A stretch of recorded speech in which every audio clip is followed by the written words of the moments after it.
Hello everyone, this is Ray Tanotska and welcome to another episode of Ray's Asia. So today I thought I'd do some on-the-ground journalism for you all. So those of us who have been keeping abreast with the coronavirus saga will recall that last week there was a certain media story being circulated that there was going to possibly be a toilet paper shortage, both in Australia and in Japan, both places I call home. So how this story started ostensibly was that, I've forgotten which news media, but somebody churned out this story that there was an increase in masks, the manufacturing of masks in China, and apparently the raw material used to produce masks and toilet paper was the same raw material. So people thought that an increase in mask production would lead to a shortage in toilet paper production. And people in Japan think that all the toilet paper here is made in China, and hence people had visions of themselves picking leaves and wiping their butts with that. So people started hoarding toilet paper. So after reading this, I wanted to check the veracity of the story. Is this another kind of media sensationalism, hyperbole, or is this actually grounded in some sort of like real life situation? So tonight, Saturday the 8th, 2020, I decided to prowl around my neighbourhood and I went to a few supermarkets, both big and small. I went to a few chemists and I went to the 100 yen store, which is the equivalent of the dollar store or cheapest chips or the $2 shop in Australia, that kind of jazz. So as you can see, I've printed all the names that all the shops that I went to. And also, I basically only found toilet paper being available in one supermarket, and that's Life Supermarket. And Life is a huge chain in Japan. And as you can see, all the other places were all sold out, and they had notices written telling people that toilet paper was going to be rationed or that it was just sold out. And I think when people, it's just instinctive that if you walk into a supermarket or any public shopping area and you see shelves be stripped bare, it triggers a panic response. I mean, that's just, I suppose, a very human reaction. But what is most disappointing about this whole, oh, sorry for the beeping sound, it's just traffic outside. What is, I suppose, most disappointing is that I know for a fact that Japan is a society that's pretty much grounded in science. People don't have a lot of woo beliefs. I mean, they claim to be somewhat religious, having like Shintoism as the kind of spiritual backbone, but people don't really believe in those kind of faiths like the same way that other countries do. So Japan is usually quite grounded in science, except when it comes to bias, when it comes to basically xenophobia. And trust me, it's not just Japan. I know there are some especially Chinese listeners maybe, who want to point the finger at Japan and say, oh, because of the historical ties. But it's not just Japan, because it's in my other home, Australia, too. And they're not Japanese. And, of course, we know all the Jesse Waters or whatever his name is, asking China for an apology. All that kind of asinine rhetoric that we see. So it's nothing but pure, unbridled, flagrant xenophobia. And if we can't admit that in the course of this particular pandemic, triggering these kind of responses, then we'll forever remain delusional, because this is nothing but pure unbridled xenophobia. So I'd like to contrast this with an American virus. So I was in Japan in 2009 when H1N1 became a global pandemic, and I recall none of the hysteria that abounds Japan now. So what is happening now, from last week, the public schools have already closed. They will remain closed until March the 13th. But some people actually conjecture that the governments might close the schools until the spring break. And so the whole block, the whole academic block, will not resume until after spring vacation finishes.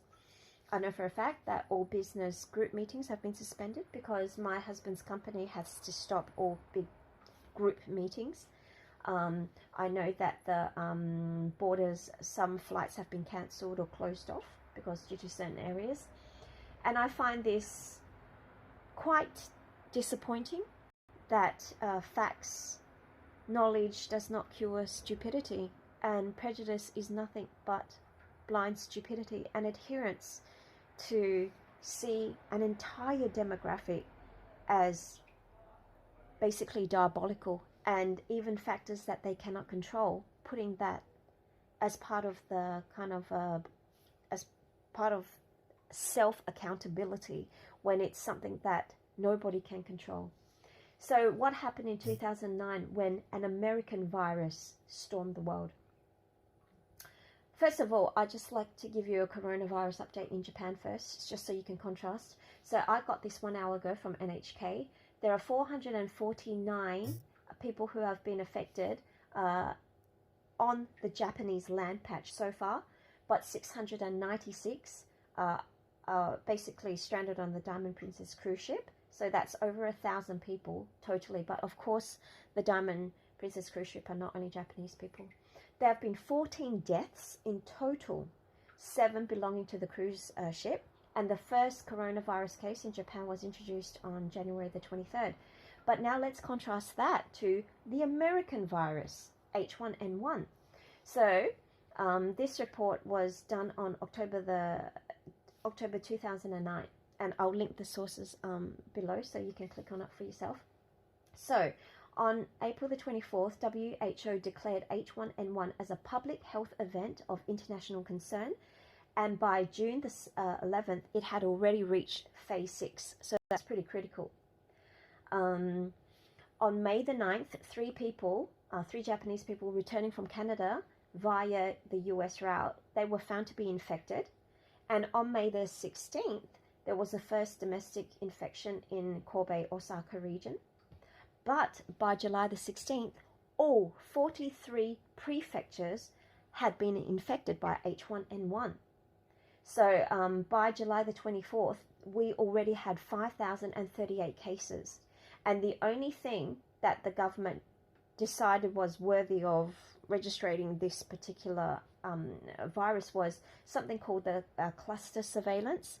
And cluster surveillances basically pertain to active reporting. So there was hospital surveillances for severe cases only. There was pathogen surveillances and school absentee surveillances. So basically, for example, schools, if they had like big absentees, like big groups of absenteeism, then of course that needed to be reported. But however, this is one thing that blew my mind, okay?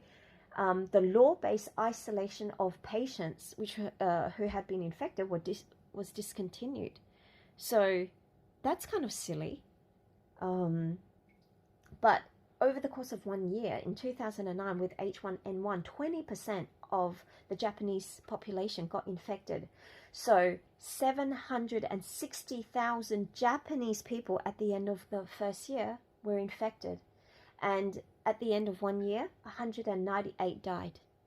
So these are facts, established facts, okay? So this was all within the course of that 1 year. And right now, coronavirus has nowhere near even hit the same markers as H1N1, and it's triggered 10 times the panic response. And I can't help but think it's only because of the country of origin. And there's nothing that the follow-up stories, for example, tracing the genome of the haplotypes, basically scientists now are coming forth and telling people that though the first cases appeared in Wuhan, that it didn't originate from them because of the haplotype, like the genetic traces, right? The Wuhan cases were basically derivatives, and the cases in Iran and Italy, they're not from the same kind of family as the Chinese cases. But even with this information now readily available, people are still pointing the finger towards China. And I think this only happens because deep inside people's heart, they want to blame China. And there's no fact that you can present to them that will assuage them that this isn't so. So I hope you enjoyed this report. And as always, please give me a thumbs up and subscribe. And I look forward to seeing you again next time. So keep fighting the good fight, everyone. Bye.